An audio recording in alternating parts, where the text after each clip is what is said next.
My name's Sarah Morton. I'm a physiotherapist. I qualified in 1984 and I am professional head of adult physiotherapy in Gloucestershire Care Services NHS Trust.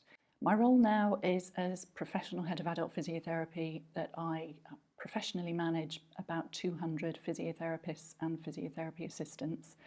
I have operational responsibility for about half of them, so I manage a budget with those clinicians. We work out of about 7 community hospitals and additionally a whole range of outpatient facilities and clinics around the county. We work across all sorts of specialties, so we're working within primary care. We have advanced physiotherapy practitioners working in GP practices now as part of the primary care workforce. We have musculoskeletal services, neurology services, community services, respiratory.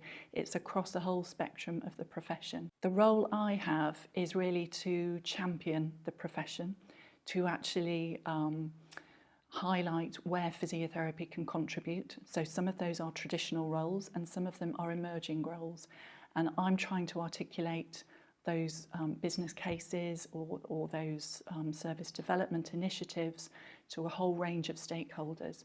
So whilst I'm leading physiotherapists within the profession, I'm also working really closely a lot of my time with external stakeholders and other colleagues. There are challenges when you're instigating change, definitely, when you're new into role and actually when you're younger than a lot of those colleagues who are very established, very mature, very capable and competent, but possibly haven't had the same exposure to some of the changes that have been going on in other areas of the profession.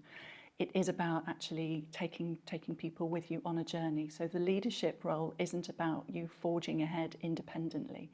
It's about building a consensus, having a convincing argument, having credibility that what you're saying is actually going to make a difference for patient care, and actually taking those people with you. Trying to get that full package of skills that you need to actually take on a leadership role can be quite difficult. A, because sometimes you don't know what those skills are that you need. B, because you sometimes might not have access to people within the support services or the clinical support services that you need.